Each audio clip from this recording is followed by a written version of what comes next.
نحمده ونصلي على رسوله الكريم أما بعد فأعوذ بالله من الشيطان الرجيم بسم الله الرحمن الرحيم يا أيها الذين آمنوا اتقوا الله وكونوا مع الصادقين صدق الله العظيم. زمانگا مسجد تنن ملمانه راغلی دي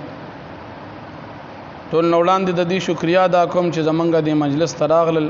موږ د دې پر راتلو باندې یقینا ډېر خوشاله شو. علماء کرام دي علمی مسله د هغې دپاره یو بانه جوړه شو، ملاقات زمونږ د هغې د وجې نه وشو. الله پاک دې ته اجر ورکړي چې هغه ملاقات کې موږ ته حصه راکړو. مفتی صاحب محترم سره زمونږ سبق نه خبره شوه په مسله د اعاده روح باندې. یو کلیپ دوی کړو او یو کلیپ د هغې نه وروسته بیا موږ وکړو. هغې نه بعد مفتی صاحب محترم وینا مطابق چې ما ملګرو ته چې کلیپونه بس مه کوئ او د دې دپاره په مجلس وکړو. هغې مناسبت سره دویم حاضر شوي دي، موږ ورته هرکلی وایو. نن مې انشاءالله په مسله د اعاده روح باندې د مناظرې انعقاد کو. دا مسله به دلایلو سره واضحه کو چې آیا دې مسله کې کم جانب حق طرف ته دي. په دغه بنا باندې موږ هم حاضر شو. مفتی صاحب محترم ته باقاعده زه دعوت ورکوم چې دې مجلس کې به لکه څنګه چې مفتی صاحب محترم ویلم دي چې د مناظرې انعقاد به پکې کېږي، ورځ به لیکو، ټیم به لیکو، ځای تعین به کوو، د هغې نه بعد به د افرادو تعین وي، کم شرایط وي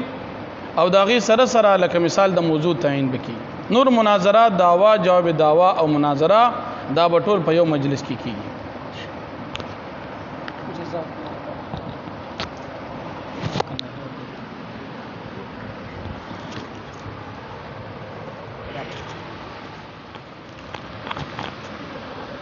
نحمده ونصلي ونسلم على رسوله الكريم محمد وآله وأصحابه أجمعين. أما بعد فأعوذ بالله من الشيطان الرجيم بسم الله الرحمن الرحيم وجادلهم بالتي هي أحسن.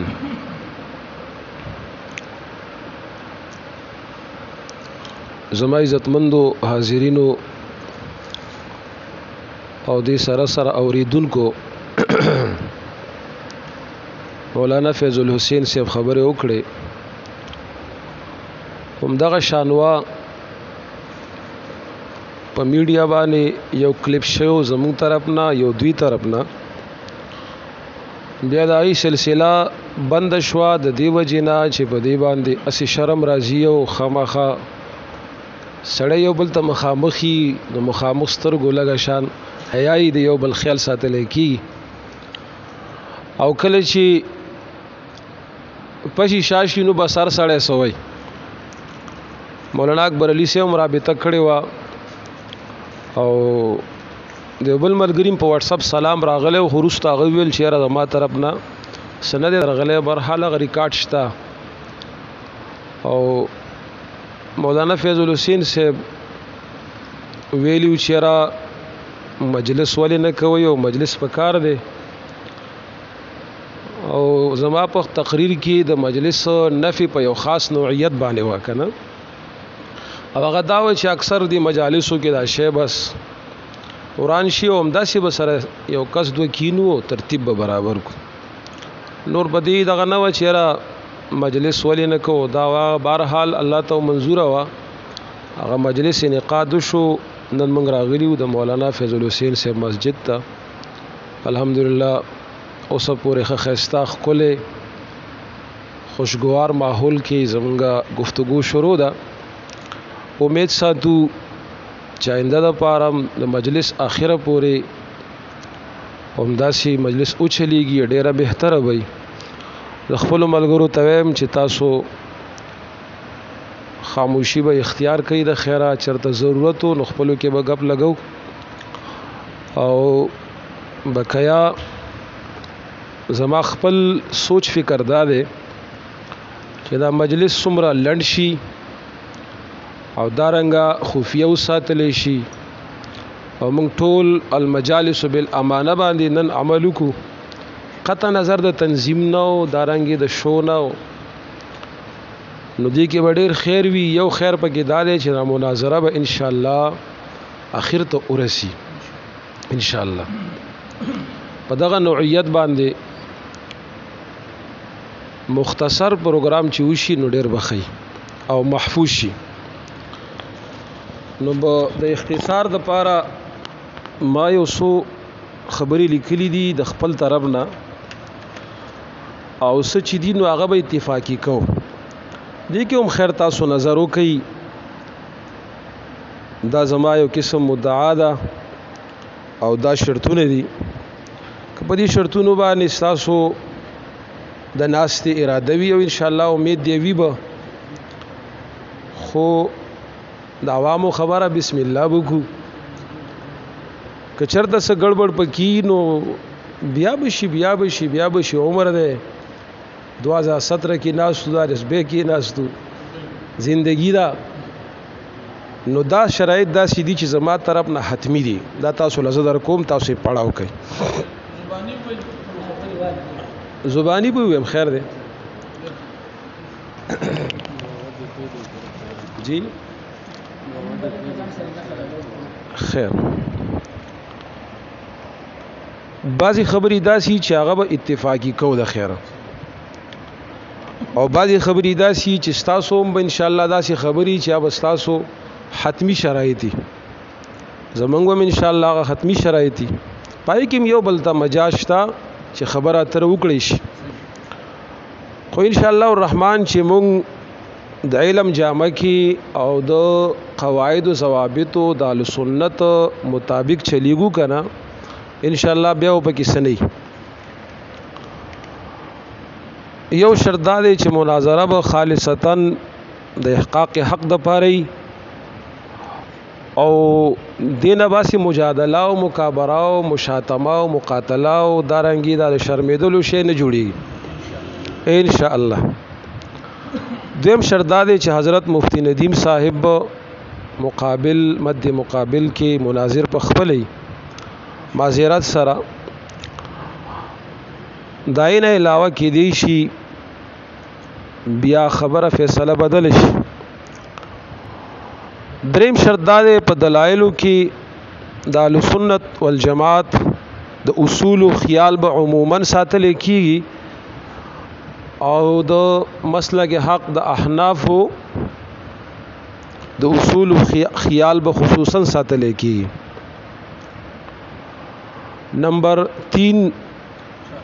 نمبر 4 مراتب الادله دا دلو چې کوم مراتب دي د اهل سنت والجماعه بیا خاص کر د احناف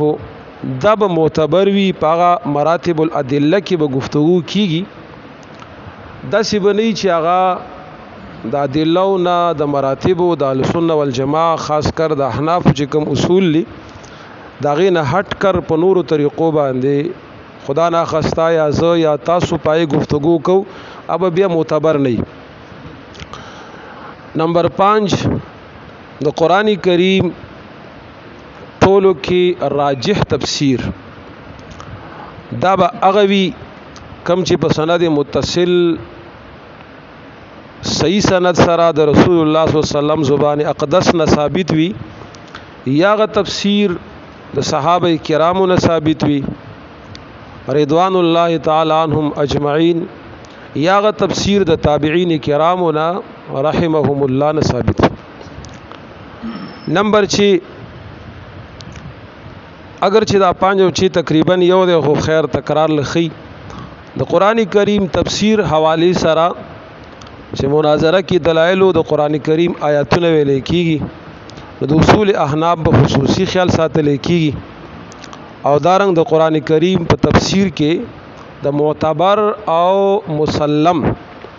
تفاسیر او معتمد علیه مفسرین اقوال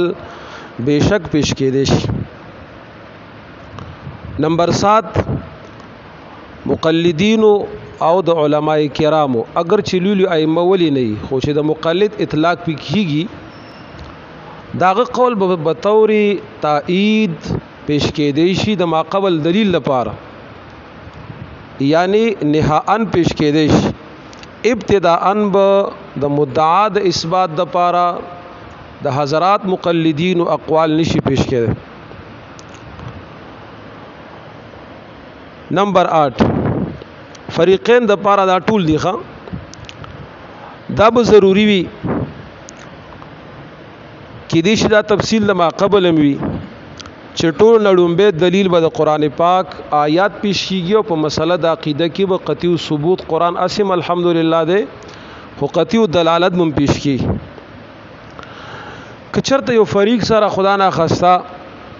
د قطعی ثبوت سره قطعی دلالت یو آیت نو او د عقیدی مطابق پیدا نشو، نو تحریرن بدا لیکل ورکی چې سیبانو موږ سره په دې عقیده کې قطعی دلالت آیت نشتا، نو آگے به بیا دویم نمبر دلایل تزي. دویم نمبر دلایلو کې احادیث متواتره چې کوم مسلم دي زمونږ استاد سومنس کې چې دا قطعی ثبوت و دلالت دي، او دا قسم ثانی د قطعی ثبوت و دلالت دي، دا به پیش کېدی شي. که کوم فریق سره نو هغه هم تحریرا د قشان لیکل ورګي چې سیبانو موږ سره پدې کې قطعی ثبوت و دلاله روایت بالفاظ دیگر خبر متواتر نشته. دریم نمبر کې په دلایلو کې به احادیث صحیحه پیش کېدی شي چې دای ترتیب بدای څنګه مسلم عند اهل السنه والجماعه چې په ټولو کې اول نمبر صحاح او طبقات المحدثین کی طبقه اولا الجامع الصحیح للامام البخاری، الجامع الصحیح للامام مسلم، او دارنګي صحیح موطا لامام مالک رحمهم الله. د دین به حدیث پیش کېدی شي. کدی طبقه اولا د دغه دریو صحاح سره چا سره حدیث ملاو نشي، نو هم د قرنګ تحریری اقرارنامه ولکې چې ما سره په دې دریو کې دا حدیث نشته. بعد کې و بیا سید سنن اربعه و غیره نه به حدیث پیش کېدی شي، خو شرط پکې دا دی چې د حدیث د پارا صحت دارنګ غیر معارض کې دل دا دو شرطونه وي، یو صحت، دویم غیر معارض کېدل. دی سره طبقه ثالثه یا رابعی روایت به هرگز اجازت نه د عقیده په مسله کې څنګه د اصولنا معلومه خبره ده. او لسمه خبره ده چې کم نور خبرې دي انتظامی امور دي، نو هغه به ان شاء الله الرحمن د دې نه بعد مشورې سره اوبتوي کو ان شاء الله. زمونږ یو بل سره نه دشمنی شته، نه د یو بل سر دشمنانیو، نه د یو بل سره بغض، نه د یو بل سره کټه پټه شریک دی. او ان شاء الله ورو علی سره کوم مناظره وشو کو نشوا سو لازم نه ده چې خامخا دی وشي، خو چې زمونږ استاد سو دیز نه پاسو په داسې انداز پاسو چې سبا ما او تا یو ملګری په یو ځای کې میلاو شو، نو چې التا یو بل سره الیک سلیک کم از کم هو کنه. مدعا دا اهل السنه والجماعه کا عقیدہ ہے، پختو کې به اهل سنت والجماعت دا عقیدہ دا